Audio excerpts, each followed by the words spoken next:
Greetings, everybody at Geekvolution. It is I, Danny Nixon, finally taking over what is, well, at least should be rightfully mine, the Danny Nixon Show. Joining me, as always, is my illustrious co-host, Captain Logan. Hey, everybody, I'm here under duress. Danny Nixon stole the show. He's got prowess with programming and things, and he figured out how to make it so that only he could start and stop the show. And he told me that if at any time I tried to act like it was my show again, he would just drop me out and shut the entire show down. So anyway, so it's the Danny Nixon Show now. Whatever. That's why I didn't even like the Captain Logan sign tonight. We've actually been working on replacing that sign with the Danny Nixon neon sign to hang in the Batcave. Wahaha. Except it would hang in your side and it would just say boring room. Touche, good sir. I'm actually conspiring with Doom's Vince as we speak to keep Cap in line just in case he tries some funny business with this stream tonight. Okay, I'm just no more Mountain Dew. Then I'm gonna leave that completely nowhere near me. So I'm kind of underprepared as we spoke about. So okay, well the next thing to do is to mention the next thing you would do, Danny, is say hi to everybody that's watching right now. Maybe read a few names. Yeah, that would be the next thing to do. Guys, I've got a pretty good moderator here tonight. I must say, even under duress, he's doing a pretty good job. So thanks to everybody who's joining. I don't know why you are. Hello to William Parcell, Noah O, Grady Childs, Blue Dragon 5, Anime 2019, updated the username. I dig it. John Early, Madman, Grady Childs. I think I said your name. Yes, I did. I apologize for missing a couple names up at the top. Kellen O'Rourke is here. Thank you, everybody, for joining in. Thank you. Can you believe anyone's here? I thought there'd be like two people, you and me. Thanks for being here, folks. We sure appreciate it. Danny, the next thing you would do is mention that we're taking questions and talk about super chats, and then maybe mention Patreon. Maybe. So, as always, this is going to function. I put that in air quotes, sort of like a normal Captain Logan show. Obviously, super chats are still open. If for any reason you want to spend money to ask me a question that goes directly to Cap, you can ask me things too. Yeah, you can certainly ask Cap things too. As always, cheap plug for Patreon and Redbubble. You can get all of my humbly awesome designs on t-shirts, mugs, prints, anything you could virtually want, and all the awesome content that is on the Patreon, including Geekvolution After Dark. You can, at the $10 tier, request a topic to talk about on a show like this one. Maybe not the Danny Nixon show, but the Captain Logan show. That's actually the $15 tier. Oh, I just completely botched that. I thought it was... No, that's fine. That's the $15 tier. The $10 tier is still a Patreon producer. I thought those two switched. My bad. No, although if I don't get more takers, I may have to switch it. But yeah, that's the $15 tier right now. We do. Just got a $2 super chat from Jeffrey Nixon, the Jeffrey Patrol, excuse me, that says "Hail Nixon." If I did a good Richard Nixon impression, I'd try to do it through this whole show, but I don't want to destroy my vocal cords. So I just realized that there is something that, if I may. Absolutely. Just realized, Danny, that there is something that you and Richard Nixon have in common. The last name which Nixon?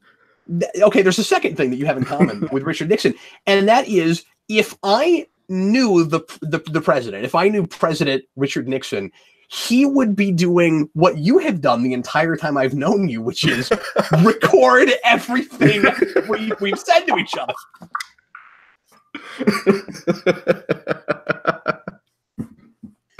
Oh man, that's great. There are very few words that we've exchanged that have not been recorded. I know. It's crazy to think about that, but yeah. I've actually conspired with Cap to break into the Watergate Hotel. We're currently... Is that still a hotel? Is Watergate still a thing? I have no idea, honestly.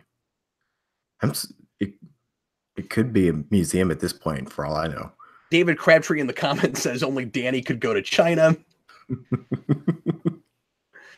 That's pretty good. Oh, that's a good question. I should write that down for you, Danny.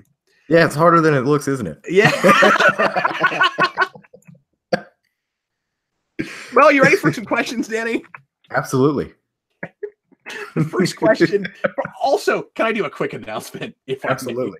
Yeah, go ahead. Superhero Rewind returns very shortly, the very beginning of next week. The Aquaman 2006 CW pilot, or I guess it was the WB as it was being developed, and then it became the CW, but it didn't actually air, so it doesn't matter. But the Aquaman pilot just finished that. That's going to come at the beginning of the week, and I have another big Patreon announcement to make soon. But about Superhero Rewind, I'm not going to tell you what it is quite yet, but it will be very exciting. Okay, Danny, your first question is from Noah O, and he asks, Danny Nixon, what is your favorite Batman TAS episode? Oh man, I was gonna try to like just spitball whatever came first without like actually thinking about it, just like gut reaction. So my gut reaction is like probably Over the Edge, but as I've kind of been going back through and rewatching stuff, I've got a real soft spot for oh, what is it? I'm forgetting the name of it, but it's the Killer Croc and Baby Doll episode. Oddly, both of these I don't remember the name of that right now either. The new Batman Adventures episodes. There's something about that one. Maybe it's because it's one I distinctly remember watching as a kid, that one particular episode, but I really love it for whatever reason. Like those two oddball kind of characters pairing up is something really fun of an episode for me. What is your favorite outside of New Batman Adventures, since both of them, both the ones you picked for season 4 episodes? Yeah. How do you feel about my favorite, which is Per Chance to Dream? That's one that was popping to mind too. I'm not super familiar with that, and I probably wouldn't call it my favorite. And I'm trying to avoid like the two-parters because that's kind of like cheating, I feel, because but you can still do that, of course. I mean, Two-Face is brilliant. Yeah. I'll probably go with the tried and true classic of like Heart of Ice. Yeah. I say goodnight, humanitarian is one of my favorite lines in any kind of movie. I forgot about that. But what about Clock King? I like Clock King. I like him. You know, I gotta say, I like the Arrow Clock King more than Batman the Animated Series Clock King. I mean, he's great too. Don't get me wrong, yeah. But I talked to Kevin Conroy about Clock King. Really? What did you have to say about it? It's really good. I was hoping he had some like super deep insights, like, "Oh yeah, that voice actor was amazing. He came in and added so much to the group." And you know, no, I was just I showed that to my son this morning. That was one of my favorite episodes. He's like, "Yeah, it's a really good one." And we didn't say a whole lot more, but yeah. So anyway, I didn't get the sense that he would have said that to anything though. Like, I think he legitimately likes that episode. Just say, "Hey, I like On Leather Wings." No, this sucks. It's awful. There's too much red in the sky. There's too much red. Danny, your next question comes from. Let me look here. I want to find another straight up Danny question. Blue Dragon 5. Hey Danny, what is your favorite and least favorite Superhero Rewind? Ooh, favorite. He's like, I've never actually seen an episode. Yeah, what is Superhero Rewind? No, favorite is probably the one that got me into the channel in the first place, which is the Watchmen one. Oh, cool. Thanks, man. Watchmen ones, I guess. Least favorite. This is tough because I don't really have like one where I watched it and was like, "And this is not good." It would probably have to be one of the earlier ones where it's not as in depth and it's more of just a brief overview type of thing. So maybe the Batman 89 one. I'd love to hear Cap talk more about Batman 89. What more could I possibly have to say? I've done at least 2 commentaries. At least. I reviewed the first draft script. Okay, Danny, your next question is from Kellen O'Rourke. What got you into comic books and superheroes? Batman the Animated Series and Spider-Man the Animated Series. So that block of, I guess, all of them, basically, like that whole 90s block of like the DC cartoons, the Marvel cartoons. It was all of that combined really that got me into everything. And obviously, if you're familiar with this show, you've heard me talk about how I'm more of a DC guy. I always gravitated more towards Batman and Superman and later on Justice League. So those are the shows that really got me into comics. And as far as reading actual comics, it was, first getting a job and being able to go on, go on trips to go buy comics myself. And then finding YouTube channels like Geekvolution where there were people reviewing comics, and outside of the big namestays like Nightfall or The Dark Knight Rises, hearing some recommendations for stuff I probably wouldn't have heard about otherwise. So that's mostly like my love of like the characters came from the shows, but my love of like the comics themselves came from listening to other people who were more familiar with actual comics, talking about it and finding out that there's more stuff out there than just like the tinpole type of stuff. Yeah, so you would have considered yourself mainstream guy, just like I always did. And absolutely. Like, I've branched out some, but I still feel that way all the time. I bet you have that too. I am so bad about branching out. Like, I'm like, yeah, but do I really want to spend the time like keeping track of when that publishing schedule is going to be, or do I want to spend all the money to get the trades? And I'm like, do I really want to read this stuff? But I have branched out and stuff like Image, if y'all want to call that independent at this point in the game. But well, it is in the sense that it's creator owned and true, but when it's more mainstreamy, sure, but yeah, that's kind of what I meant by that. Is like it's more of a mainstream thing now with like The Walking Dead and Spawn being huge, kind of household name characters or series. Well, Walking Dead anyway. Spawn was definitely Spawn was there for a second, yeah. William Parcell, Danny Nixon. What superhero, what villain do you think has always had a lot of potential, but no writer has ever explored enough? Oh, superhero would definitely be Wildcat. I love that character since I saw Justice League Unlimited. Yes, there's something about that old gruff, like just boxer who becomes a superhero / superhero trainer. I love that. I just really love that. I was so disappointed when he's in Arrow. He's not great. Yeah, that was what I was going to bring out. They just took a character with so much potential that no one really has explored, to my knowledge. Maybe Justice League Society or Justice Society, or whatever. Justice Society League. Heck yeah, that'd be amazing. But those kind of runs that have him as kind of a supporting character, I haven't read too much of that, so maybe they do stuff with him there. But Wildcat would definitely be one of those characters as far as the heroes go. But as far as villains, I'm going to go back to Killer Croc, because we had talked about this on a Captain Logan show at one point, but I think there's a definitive Killer Croc story to still be told. Do you feel that way about a lot of Batman villains, even popular ones, especially the ones like Killer Croc that tend to show up most often? I mean, not exclusively, but most often in stories with a bunch of other villains. Yeah, that's like, I always have like a heartbreaking moment when I see that Killer Croc's going to be in something, and he's just either like a super giant grotesque lizard mutant, or he's just there for muscle. Like, I'd really love to see something done with him where he's got some character to him, and he's one of the few bright spots in Suicide Squad that I like, and he's not all that great there, but compared to everything else in that movie, he's one of the better things in it, which is saying something, because I don't think that characterization of Killer Croc is good at all. But getting off of the Batman train for a bit, probably Parasite for Superman. I think there are a number of Superman villains that are cool ideas and have cool designs, but don't have, again, like great definitive stories. The reinvention of him in Earth 1 is kind of cool. Yeah, I haven't read any Earth 1 stuff at all. What are they, if you want to spoil it, that's fine, but what do they do with him in Earth 1? He's enormous and scary, and he's an alien in that. But I don't remember a whole lot anymore about it. Okay. I remember liking him okay in that. Cool. I've been meaning to read that, so that'll probably be. But I mean, like, there's some okay Metallo, but you can do more with Metallo. Like, you could do this with most Superman villains, honestly, because he's not exactly known for his rogues gallery. No, it's Brainiac and Lex Luthor. Lex and Doomsday.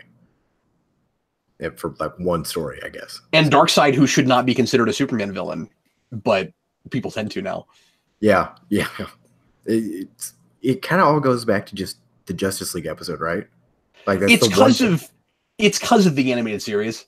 It's because he shows up there first. Oh yeah, that's right. He is in the animated series. And before it gets to. Yeah, but no, you're right. Bruce Timm's team is to blame for that. Yeah. But yeah, he is kind of thought of as, and he's thought of as, you know, like a Justice League villain, maybe more than anything. But he does kind of get that reputation. Oh, he's a big Superman villain. Yeah.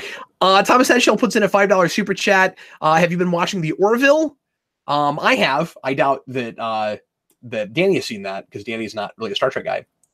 No, and I've actually been meaning to. It's on my Hulu watch list as far as stuff that I want to watch. I just haven't had the time to like dedicate to binging a new TV show.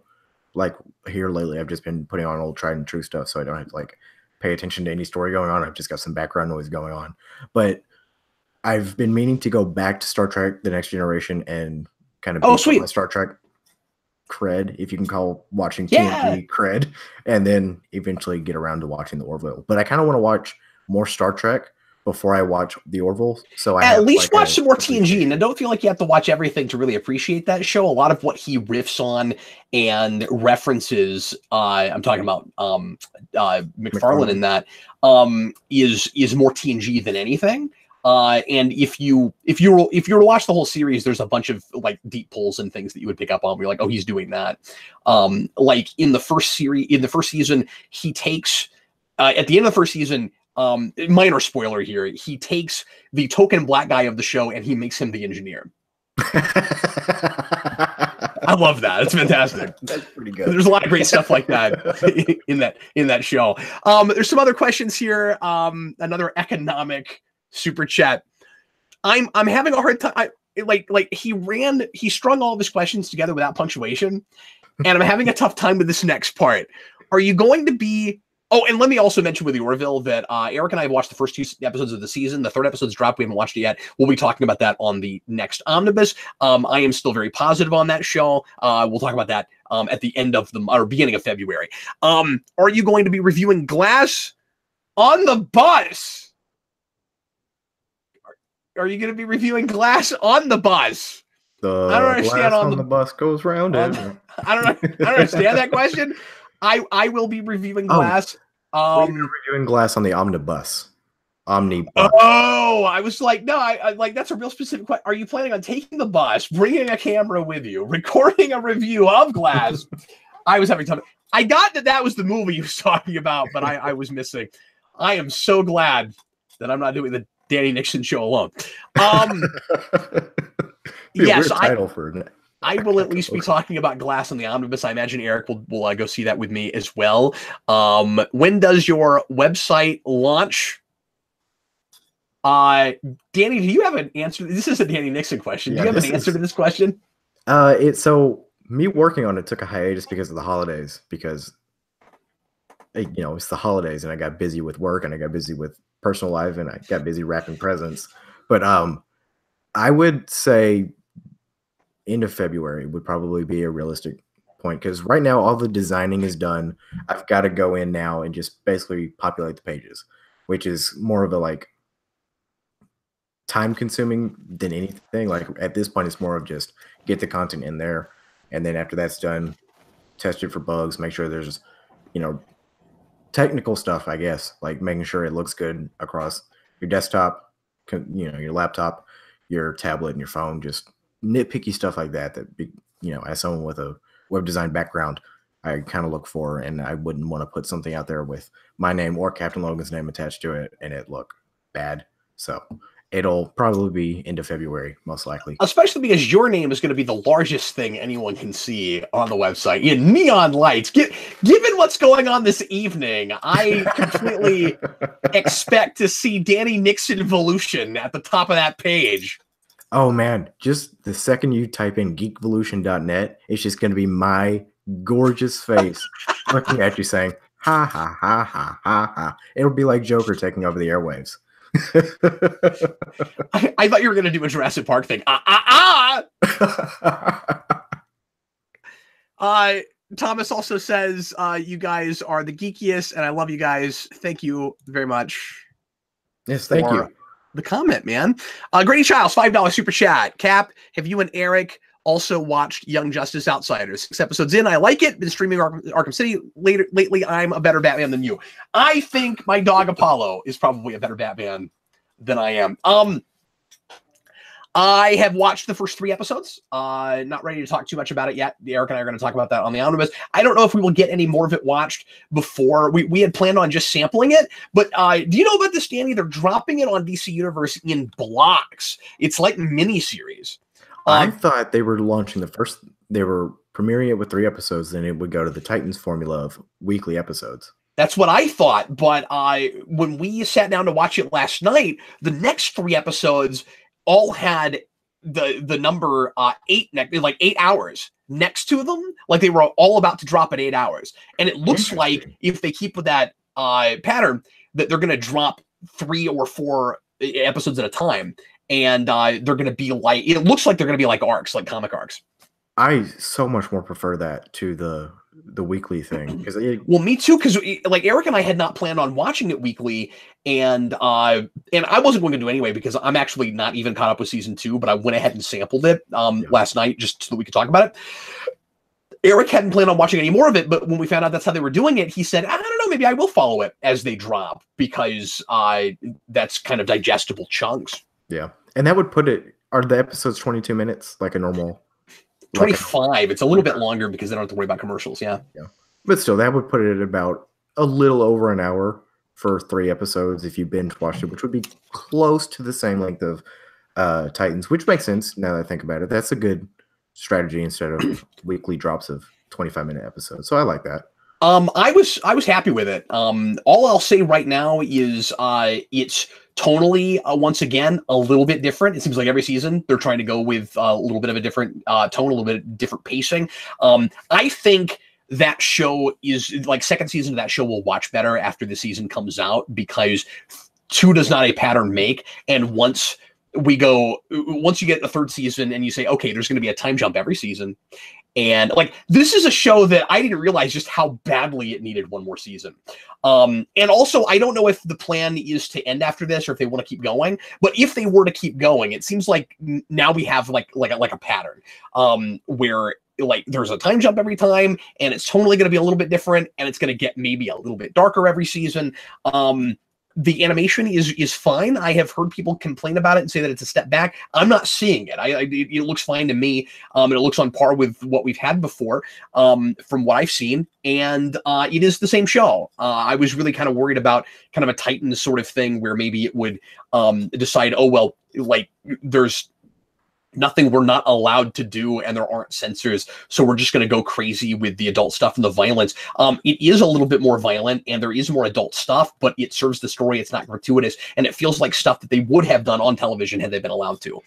That's refreshing to hear, because that was kind of my worry, is it might be one of those instances where people who are working under some creative restrictions finally get the floodgates opened up and we get Batman Harley Quinn? Exactly. That's the exact thing I was going to, where it's just fan service and it's just them doing everything that they want to see done and basically giving a big, hey, look what I can do kind of gesture to. No, it's still Greg Weisman doing Greg Weisman. And there's a lot of kind of callbacks to the first season. It feels a little bit like bookending, at least with that first arc. Weird that I'm talking about it in arcs, but that's what it seems like they're doing. Where like there's a I don't want to give too much away story wise yet, but there is like an underground thing with genetic engineering that's a lot like Cadmus but scarier, and I feel like that's deliberate. Like right away we open with another Cadmus-esque thing, especially because Superboy's involved, and I don't know why everyone on that team feels the need to, when they're talking on comms, call him SB, but they'll use their own names as they're talking over. I don't understand that. Every time, like, they just keep saying SB, but they don't call anybody else by a different. Yeah, like I kept waiting for, I don't know, just any other character to be like Black Lightning's there. I get waiting for like BL, but nope. So anyway, but yeah, Grady Childs, good for you on Arkham City. I'm going to try to get back to Cap Can't Play soon, although that does not immediately encourage me to do that necessarily, but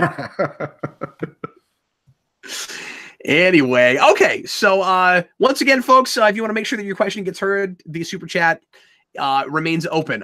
Danny, let's get you another question. Yeah, there is another super chat from Bag Studios. Oh, really? I missed it. Hi, Bag Studios.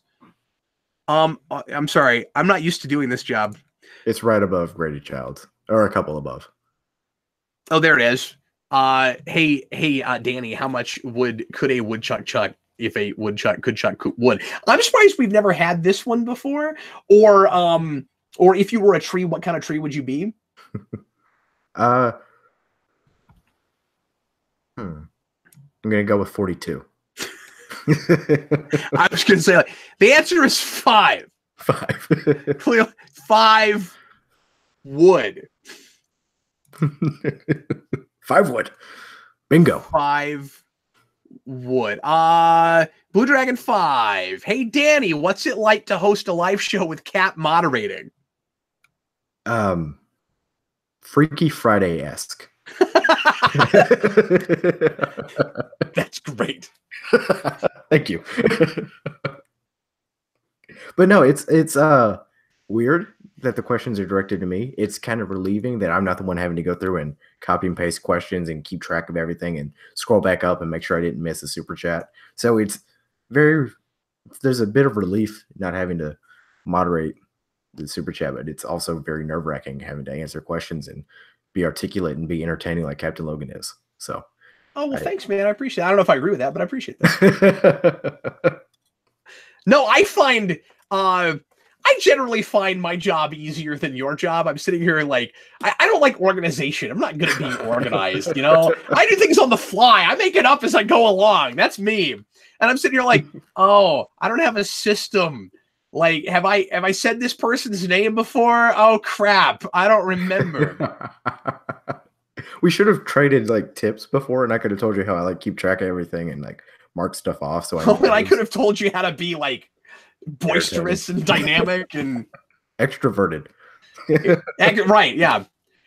Danny, just keep saying things. It doesn't matter what it is. Just like run at the mouth, see what happens, piggyback off of that. Say things, think later. Yeah, precisely. That's absolutely what I do. But it's funny that you said that it was kind of refreshing, because I had that a little bit too, where I was like, oh, cool, I don't have to like think of things and remember stuff. So, that's exciting. Blue Dragon 5, I know I did one of his earlier, but I'm bad at this job, and also I like this question. Ever wonder if Thanos is right-handed but stuck with a lefty gauntlet? No, because all things are balanced, so he must. As a lefty myself, I like to think that the baddest man in the universe is also left-handed. And, plus it's also really cool that I could go out and get an Infinity Gauntlet and it would be on the hand that I would normally use. Like the right hand, like I can't do that with the right-handed Doom because it's the right-handed Doom. I can't put that on my left hand, which I guess is more convenient because you can't do anything when you got like a cosplayer like the right-handed Doom. So you have to use my left hand. So there I am talking before I'm thinking, because that made no sense. But Jeffrey, yeah, but see, then you end up with gold. Then you end up with stupid things you say that wind up on a T-shirt. Yeah. Jeffrey Patron, Thanos was right-handed. Okay, so I have a different take on this whole left hand, right hand Infinity Gauntlet thing, which is if I write with my right hand, I want the gauntlet on my left hand. Yeah, like wearing a watch on your left hand if you're right-handed, wearing it on your... Well, more like if you have that gauntlet, you can't do much with it. Like, you could punch with it, but you're not going to be able to write with it. You can't really throw stuff all that well with it. Like, it's got these big, giant, beefy fingers, right? Like, it's a gauntlet. I don't expect... Like, if you look at how huge and weighty that looks, I cannot believe we're having this conversation. I would assume that you don't do much with it. That it would be like... It'd be like, I mean, it's a glove. It would be like wearing a mitten. Like, you wouldn't do much with it. And so you'd want everything you did normally to be with your other hand. And also, if you have the Infinity Gauntlet, could you not, with the power of the gauntlet, change what hand it goes on? So you could be like ambidextrous? That'd be great. Just using the Infinity Gauntlet to create the second Infinity Gauntlet, so you got Infinity Gauntlets. So now you have to have people prying them off both of your hands instead of one. You know what? How has that not been a thing where he like tricks them into seeing the glove on the other hand? They're going for that. He snaps or does something with the other hand and shows that they've been just tugging on his, his right hand the whole time. Well, I would argue that the reason, at least in the movie, is because it's a plot point that Thanos is not creative. Yeah. Madman says you can't snap with a metal glove. I've never tried it, so I couldn't say. Kellen O'Rourke, how do you feel about the news that the Loki TV series will focus on Loki as a kid with Tom Hiddleston narrating?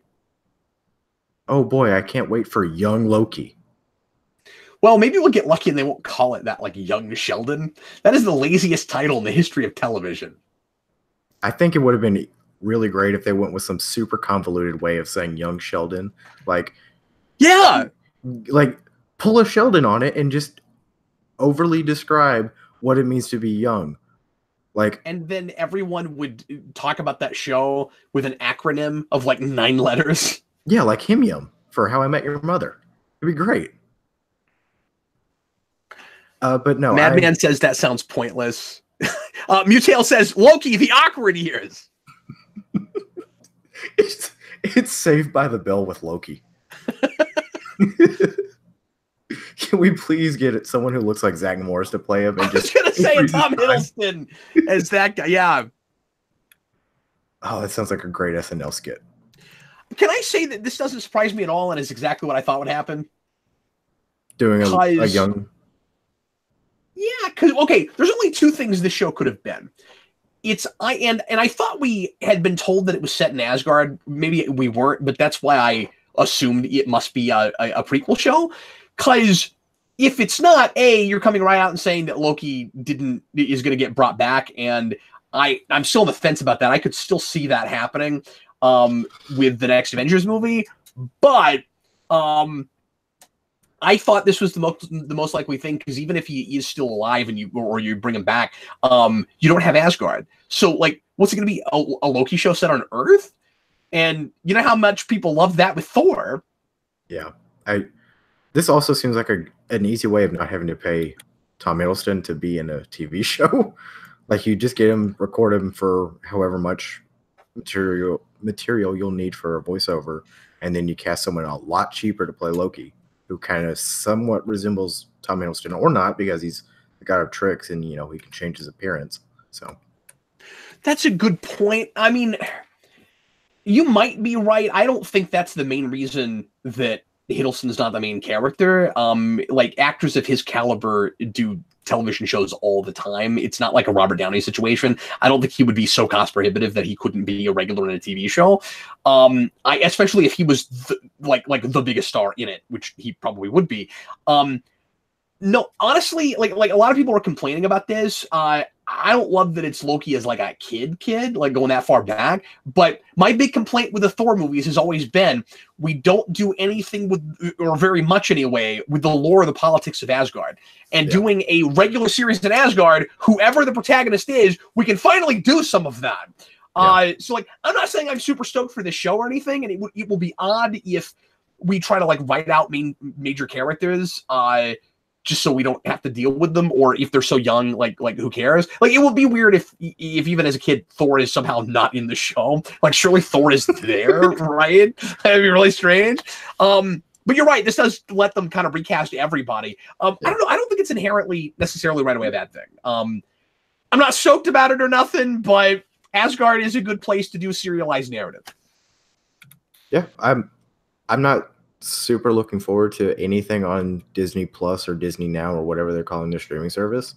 And a Loki show is certainly not the thing to get me to buy it, but I'm not against doing young Loki. So Mutail wants to know, for the both of us, if we're excited for Glass. Have you watched those movies? Do you know that franchise?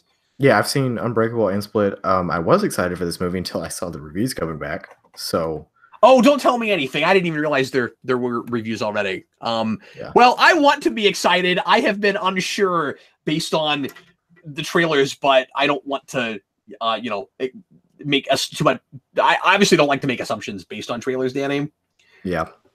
I will Uh, say, but I do think they've been showing too much. there's a really cool shot in the trailer where they're filming McAvoy's character, and they're filming him running like the beast, I guess. Not to Yeah. give too much away because I don't know the context of it, but the way they shoot it, it makes him look larger than life, like he's running through a jungle. And then there's a cutaway scene where it's him looking like an idiot, just trouncing around in like the lawn of like a building. And I thought that was such a creative shot and should have been in the trailer. Like such a cool shot would have been a cool thing to just show in the movie as like a nice storytelling device for showing like this is his perspective of this. Maybe everyone that's a normal person and is not these people is just seeing it like some lunatic who's escaped a mental asylum and is prancing around in the yard on all fours. But I have been suspicious from the beginning that is the very next movie he's doing. Is what is the Shyamalan that Shyamalan rushed in. Oh yeah, yeah. I've been suspicious of the quality of that when he has to like maybe he's had it sitting in a drawer after Split, like hoping Split would be popular enough that he could get that out. But it feels rushed to me. Now, I wouldn't have done it 2 years after Split, and I wouldn't have made it the very next thing I did. No, I don't think you got to have 15 years in between or anything, but no, put a movie in between it so you can build a little. I guess some of those actors are getting a little higher up in age and he wanted to get it done before there was a possibility it couldn't happen. That's a good point, of course. So, yeah. But you know what I'm still on about with the trailers? The villain thing in the comic? Yes! I've never seen a comic shop set up like that. I've never seen a comic book shop that's got a neon sign to display like a section of comics. Like I've seen the ones that have like memorabilia that is either for sale or they've just got in there that's neon. Or I mean, I'm sure that's been done, but like, does it make any sense at all to have a villain section in a comic book shop? No, I don't know. It seems like a stupid design choice. Like, well, I also get the feeling that Shyamalan always talks about how he grew up reading comics. I don't get the sense that he's looked at them in decades. And that, like, not only does he not probably get what comics are like now, I think he has like kind of a hazy memory of what they were like when he was even a kid. I rewatched Unbreakable the other day. I hadn't seen it in years. And do you remember this, Danny? I had forgotten about this. The opening title card that has statistics about comic books says the average comic book is 32 pages long. Is he dyslexic? Did he get the? I don't see. Yeah, I don't see how. Even if by average you mean like the way mathematically we usually take an average, right? Which is take all of the pages that have ever been in comics before and divide them. I don't see how the average comic is 32 pages, even with oversized books. I don't think that there are enough of those to offset, even in 2001 or 2, whenever that movie came out, 2000.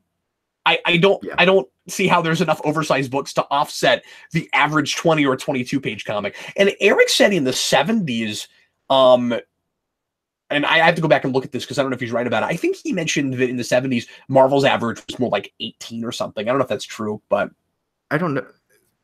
That's a dumb statistic to throw out anyways. But like, is that accounting for just pages in the comic that are about the comic story and not the ads? Or is that like every single page of the comic, excluding the covers, because those wouldn't count as pages? Okay, can I suggest that if that's the case, that's dumb? Very dumb, because who cares about the ads in a comic? I bet you're right, though. I bet that is what he was doing. Still, I don't know how. It just feels like a real rookie mistake. Yeah. Okay. If I can see how that would get you up to 32, because usually, sure, but if you're going to make a movie about comic books, and you've got comic fans watching it, it's weird. Like, you just seem like, I don't mean to sound pretentious or whatever, but use elitist or anything, but you sound like real often left field, like by yourself, like you've never talked to another comic fan when you say the average comic because of ads is 32 pages long. Because I've never heard anybody say that. No, and I thought I was like, even if it's technically correct, you still come off kind of dumb to the people who know, because it's like, and again, not to be elitist, but it's one of those things where you're kind of shooting your credibility with the people who would be able to verify your credibility. It's like, yeah, I've never read an average comic. Sorry about the train, guys. That's 32 pages long. Even with ads, you usually get to 28, maybe, and that's if they're like pumping it full of ads. But you know, Danny, if I had trains running by my house all the time, I don't know if I would attempt to host my own live show. Yeah, planes, trains, and automobiles, the live show. Coxkey Productions. Danny, what is your favorite movie that few people actually know about? Also, question for both of you: how do you think they'll do Jake Gyllenhaal as Mysterio in Far From Home? Well, let's answer that first one first. Oh man, that not a lot of people know. I don't feel qualified to answer that because I am such a mainstream guy when it comes to movies. You gotta have like one, right? Like a movie that you like a lot that just wasn't huge, or that maybe bombed, or if I do, it's not immediately coming to me, or I think it's huge because it's like a cult classic for me, so type of thing. So I'm gonna go and say Bible Man. Those are technically movies. I don't know. I would say they're technically not movies. I bought them on VHS. It said Bible Man the movie. So it's no. I'm gonna go with this small little rinky-dink movie not a lot of people have probably heard of called The Dark Knight. No. Danny, do you watch movies that aren't superhero movies? I mean, I get that question all the time, but now you're making me wonder. I actually do, but it is more mainstream, like Oscar bait type of stuff. Like I usually go to like the standards, like Shawshank. So, okay, yeah. Cool. Well, you're probably a little bit more well watched than me, honestly, because I don't go to a lot of this stuff. I mean, I'm such a genre guy. Yeah, I like 5 years ago, I was really trying to branch out and expand my palette as far as movies go. But now I've just gotten to the point where like, I'm not going to go spend money to see this. I'll wait until it's on streaming services to watch it. So that's what I've done a lot lately, and it has severely limited my knowledge of movies for the past like 3 years. So,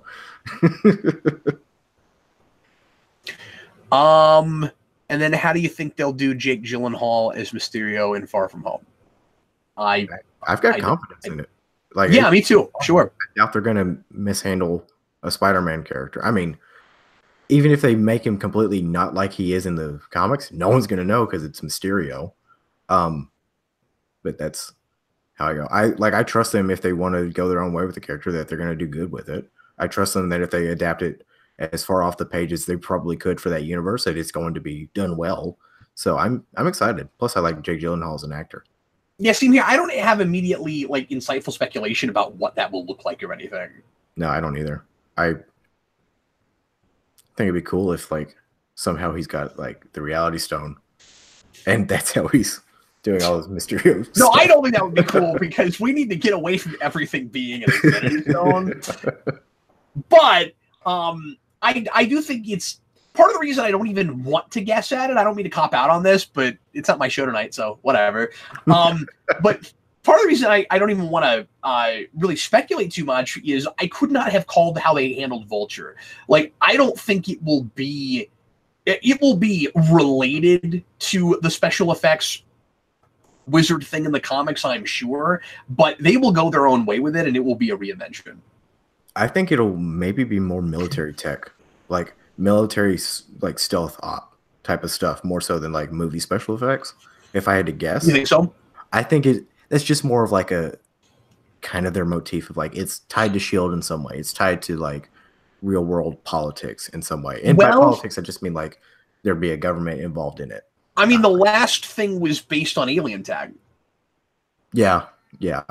Well, and also the other thing you have to keep in mind is it's called Far From Home, and it's going to be in other countries or another country or something. Oh yeah, so there's that to keep in mind too. Yeah. Okay, it's MI6 technology, not U.S. government technology. Which makes me wonder if Jake Gyllenhaal is gonna have an accent or something. Although I've never seen him play anything with an accent. So, Oh man, what if he goes like, obviously not as far as Robert Downey Jr. in Tropic Thunder, but he's just playing something extremely, extremely like in poor taste. I think that'd be amazing. People are asking me if I have seen Vice yet. Eric and I did go see that last week. We'll talk about that on the Omnibus. It's interesting. It's ultra entertaining in a lot of places. I have things to say. Have you seen The Big Short? No. Okay. I was going to ask if it's sort of like that. Because it's from that same crew. So if it's like The Big Short, I'm really interested. And I really want to see this movie. But I've heard kind of things about People have been mixed on it. The big thing for me is I don't know if some of the comedy bits really mesh with the ways in which they want you to take it seriously or they want it to speak to people. But the comedy bits were my favorite parts. And so I don't know if I don't know if the movie isn't a little bit at odds with itself, but there are a couple of things in that movie. And like, I'm not saying that it doesn't also emotionally resonate in places too, but there are a couple of things in that movie that I laughed at harder than I have anything in a theater in at least a year. And so it's really interesting. The very beginning of the movie, they just throw their hands up in the air and they say, "We don't actually know enough about this guy to make a movie about him. We did our best." And that's kind of nice. That's kind of refreshing. It is, yeah. It's real self-aware in that way. It's real, I don't know, transparent. I like that because the things I've been hearing is like, if you're more on the conservative side of politics, you'll probably view it as something that's being unnecessarily like straw man-ish-esque, whatever you describe that fallacy of Republican government, the Bush administration in general. And if you fall on the reviewers who fall on the more liberal side of political views see it as being too easy on him. So that's kind of interesting to know that it's probably more of just kind of like a down the middle. They don't, maybe not exactly down the middle, but they don't know enough about him to form like a true sense of him, which is yeah, and they don't, and like they do their best. But one of the issues that Eric and I both had with it, and I think they know this is a problem, which makes it better, is that we question certain motivations. Because he does things that are just factually true, things we know that he did. Nobody knows why, and we're not totally sure what drives the man. It seems true to life. Then. Yeah, it does. No, it's really interesting. But anyway, so I'll talk about that a little bit more on the Omnibus. While you're looking for that, I'm going to jump, if I may, to a question from it's your show, buddy. David Crabtree. Right, but I don't want to take over your job. You're doing much better at it than I am, because I'm not moderating tonight. Yeah, that's true. David Crabtree. Everything about what you said is true. Yeah, I tried to make that as factually correct as I could. David Crabtree asked me if I thought Becky Lynch versus Ronda Rousey should be the main event of WrestleMania. I just wanted to get a quick wrestling question in here, and my answer to that is absolutely. Ronda Rousey, Becky Lynch, main event WrestleMania. I am all in for that. All in. Yeah, I went there. That was the worst pun I could have made. It's another wrestling thing, so you have no one's going to catch it except for like two people. And now I'm just rambling about it. Again, just keep talking and see what happens. Just keep digging that ditch a little bit deeper for me. I almost got up to go make a sandwich or something, but then you were done already, so.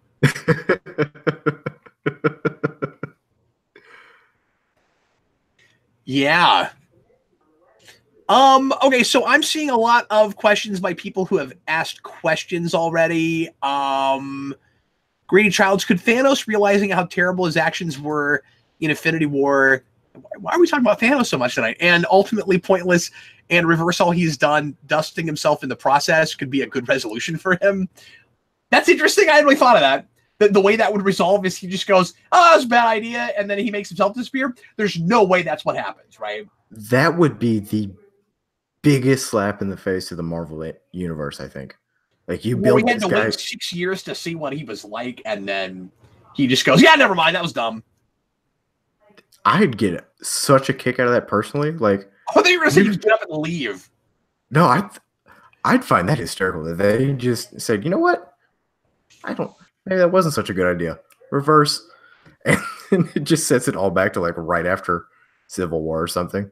I'd admire getting convinced if enough time, if they allowed enough time to pass, I could see him being convinced that it wasn't the right move or it didn't solve enough. But I don't think he would commit suicide. I think he would come up with something even more extreme, right? Yeah. There's something about the idea of Thanos reversing it himself that I kind of like because it kind of plays into that self-defeating mentality he's got from the comics. The idea of him reversing it is kind of interesting. I think I like that better than just the easy time reset button that we've done in like a dozen Star Trek episodes. Yeah. But I don't buy the suicide part. I don't either. Like, I don't. That's such an anticlimactic ending for the big bad of the MCU so far. And they have to spend 2 movies on it.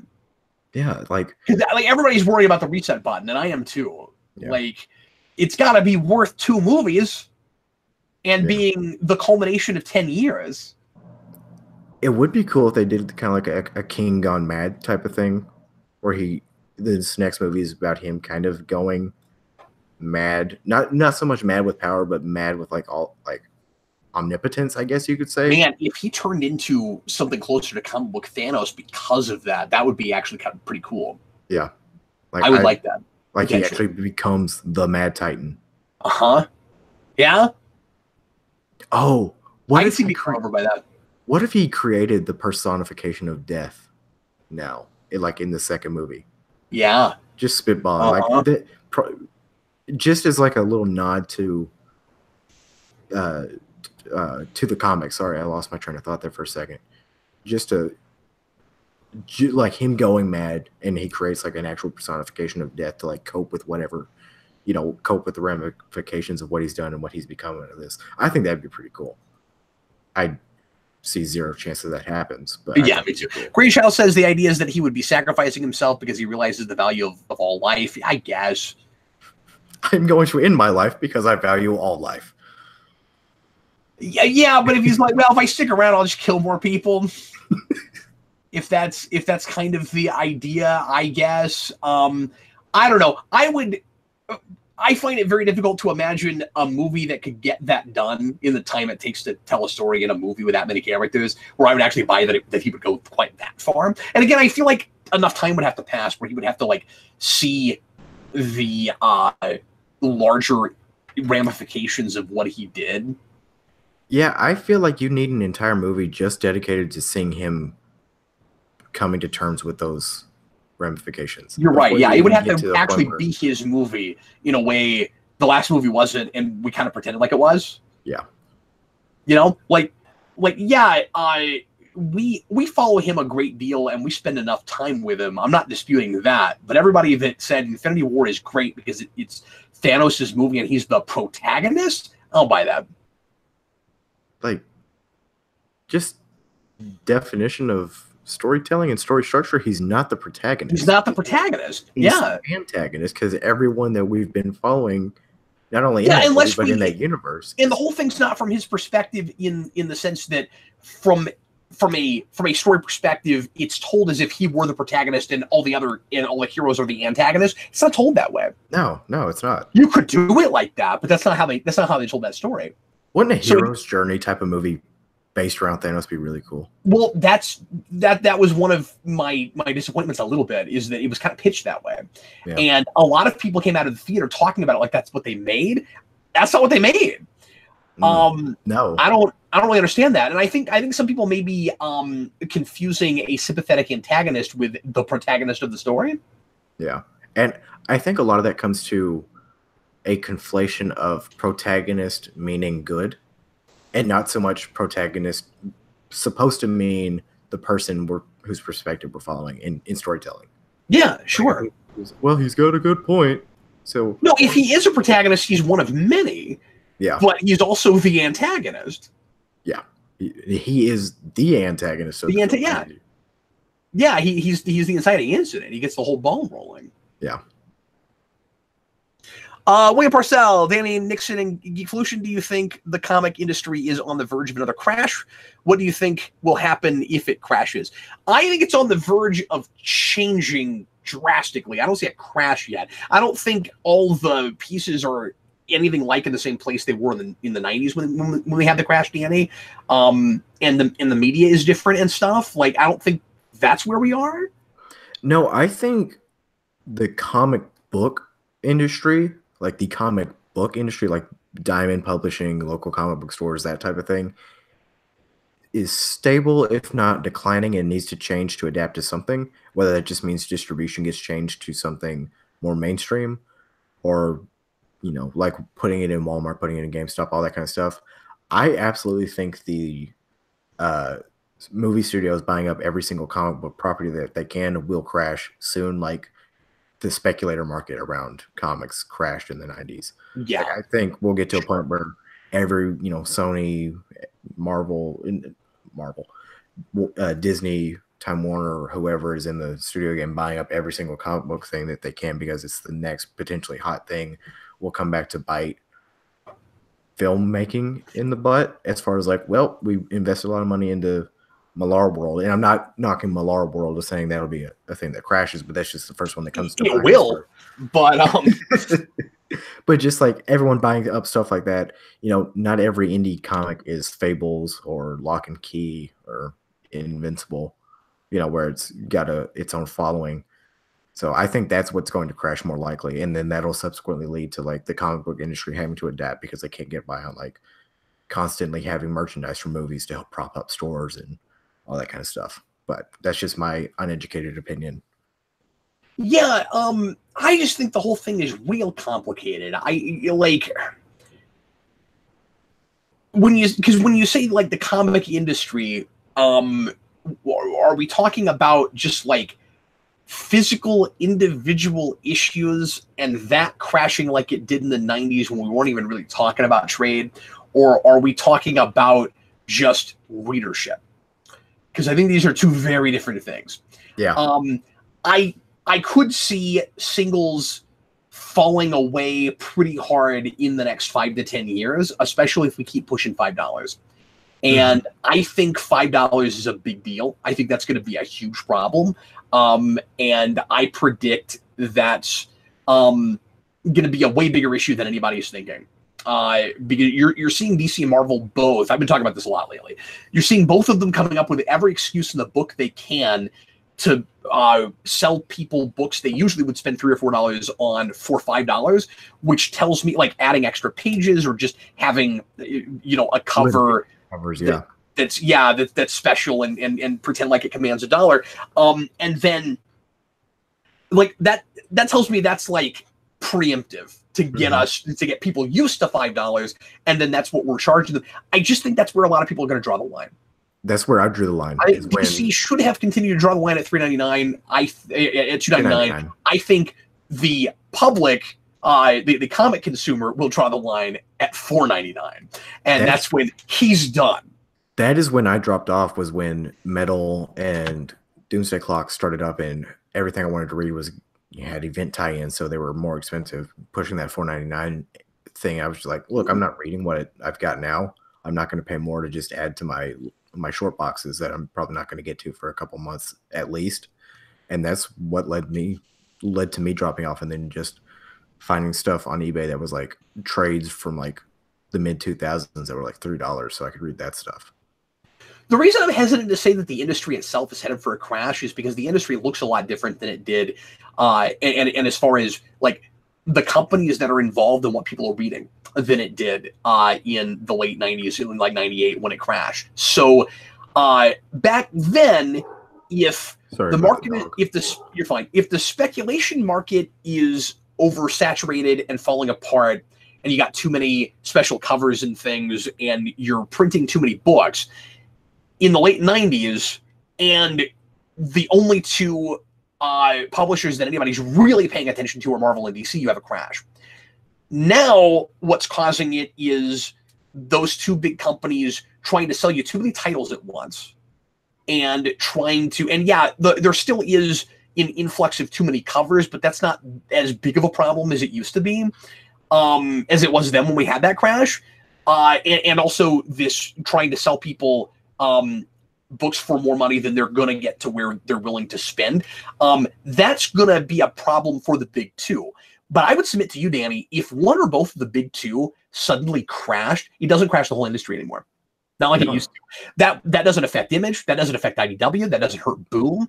And I'm not saying that they do the numbers that DC and Marvel do, but the industry would remain relatively stable if one of those companies, and it wouldn't happen to both of them at once, right? DC was at a loss of $2 million a few years ago, right before they did Rebirth. The year before that, they were losing money. They were treading money. Yep. And the very next year, they were as good as anybody could remember in 10 years. Yeah. And all Marvel has got to do is turn the course around and realize all the same mistakes that they made, that DC made when they lost all that money. And the new mistakes they've been making, like alienating people with politics. I just, whether you agree with their politics or the way they've been doing their books, I hear about it constantly. And from all sides of the aisle, there are people who agree with everything they're saying that are sick of being preached at. Sometimes when you're part of the choir, it's worse. And that's killing them. Yeah. I'm not saying that's the only thing that's killing them. Too many books is killing them. Having too many comedy books is killing them. Like they just have this throw everything at the wall and see what sticks mentality right now. But this kind of, forgive me for saying it this way, like Supergirl level pandering that they're doing right now ain't doing them any favors. No, I agree, and I don't read Marvel, so it's very possible that all my interpretation of it is from people who don't like it, who are being extremely vocal, and that's the only impression I'm getting. I've kind of had that same thought about Marvel. It's like, look, I get that that's their thing. Like, they've always been the one that's more political, more of the time, and I don't have a problem with that, and I don't have a problem with the issue isn't, and this is important to say, because people keep telling me this, Danny, where they're like, well, Marvel's always been political, or Marvel's always done political stories.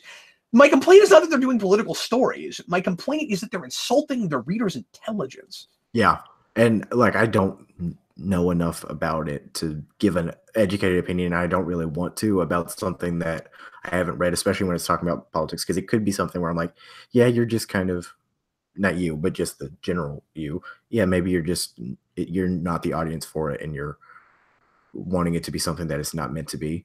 But like, the impression I've gotten from a lot of people that I've heard talk about it is definitely that it's not thoughtful. Yeah. Yeah, that's it. I don't even care what it's saying. It's just, don't tell me how I'm supposed to think. Like you, yeah. like a lot. I think it's difficult for some people to understand the difference between like a book making a point and having an opinion and telling me how to think. There is a difference. Yeah. People think that I want every story in every book to play all sides. That's not what I'm saying. It's just there is a difference, again, between like just preaching at me and telling me how I am supposed to think and saying this is my perspective. This is the book's viewpoint. And you do that by I think, generally speaking, actions and consequences. The universe, and like, you got to be careful. It's got to be about the actions that characters are taking, leading them there. But like, at the end of the day, the universe sides with whoever the book decides is right, which is different from the characters just constantly like preaching at each other and preaching at the reader. Like, just do your political commentary through telling your story. Yeah, and don't make it a civil war too. That's like the most recent Marvel thing I've read, and that was, it's awful. I bought every issue except the last one. Like, I just could not get myself to the store to get that last issue.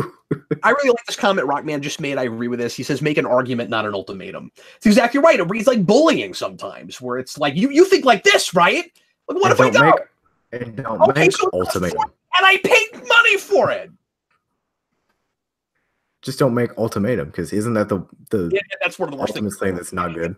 And what I mean by that is, I'm not saying that if I pay money for a thing, then I am owed it to be whatever I want. I'm saying I shouldn't read a book that's telling me that if I don't think a certain way, I'm not allowed to be here, and I should not have walked through the doors. Like, you were charging an admission.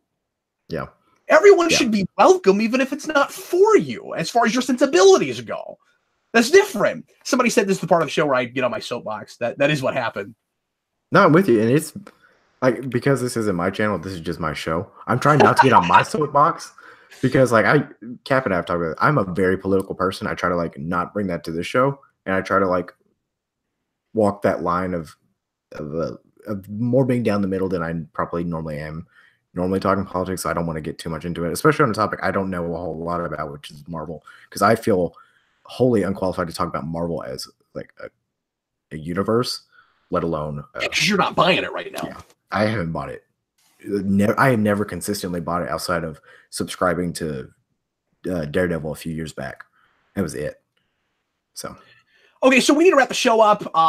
It's getting late here. Back Studios, $4.99 super chat. Have you ever considered bringing Rewind United back in some way where non-genre material could be requested, like Fight Club, Miracle on 34th Street? Yeah, honestly, it's just the non-superhero stuff that I had to review last year all wound up in the sci-fi category. And so the only reason you haven't seen the Rewind United banner in a long time is because I haven't reviewed anything that fits in that. I mean, I guess I always advertise. You can request something at the $50 tier on Patreon. You can request something for superhero rewind or science fiction rewind. I want to generally keep it genre because that's just what I know better. I'm better at that. But I am willing to occasionally do other things. I'm going to be a little bit more choosy than I have been in the past. But like, I really enjoyed doing that Miracle on 34th Street one. Like, I like to do some things like that down the road. I do have one in the pipeline that will be under the Rewind United banner because I don't know what else to put it under. Back Studios also left a $1.99 super chat and said, "Oops, I forgot this is the Danny Nixon show." No, I will not be doing a Rewind United. Mr. Roboto, $2 super chat. I knew Nixon would take over. Also, Watchmen again. But who nixes the Nixon? Me. I'm gonna take my show back. Well, guys, that is, I think, gonna have to do it for us tonight. Danny, I should probably let you end the show, but I'm the one that has another show I gotta do. Yeah, unfortunately, I have to let Cap go from his moderating duty so we can go back to Morphomania, which is going to be a great show tonight. Stay tuned for that here in about, 15, 30 minutes possibly? About 20 minutes, yeah. 9:30 Central Time. Tonight we are doing Weird Things, and Danny may join us. He's talking about trying to be here. Are you still thinking about coming? Possibly. I'm not quite sure at this point, honestly. Like, it's getting late. It's getting late, so probably may not. We'll see. Anyway, tonight, DJ and I are going to tackle a couple of oddities. We are at the end of season 2. We finished that. We're going to do the movie next Wednesday night. So look forward to that. The 95 big budget Power Rangers movie. We are tonight going to tackle the stage show, which I've not seen, and somebody put on YouTube. So we're going to watch that. And we're also going to watch Alpha's, was it Magical Christmas? Alpha something Christmas. We're also going to watch that tonight. It is past Christmas, but at least it's not that far away from Christmas. So anyway, that's what we're doing tonight on Morphomania. So come back for that in, again, about 20 minutes, a little bit less. And we will see Power Ranger fans then. Thanks, as always, for watching, everybody. And sorry, Danny, you can end your show now. Yeah, thank you, everybody, for tuning into the first edition of the Danny Nixon Show. I will try to talk Cap into reviewing this on the #1 show if he ever brings that back. But tune in next week for your regularly scheduled programming of the Captain Logan Show, where I will return to my moderating duties and Cap will return to his hosting duties. And on Wednesday, we're shooting on a different night tonight. Yeah, it will be at its normal Cap time, normal Cap channel. Danny, thanks for hosting. You did a great job, buddy. Thank you. Thank you for moderating. Yeah, no problem. That wasn't fun. I don't want to do that anymore. Well, everybody, thanks so much. I'm the Nixon. I'm the one who's supposed to resign here. Yeah, but then I don't have anybody left to moderate. I don't want to do that again. All right, we'll see you later, folks. Thanks for watching. Bye. Bye, everybody.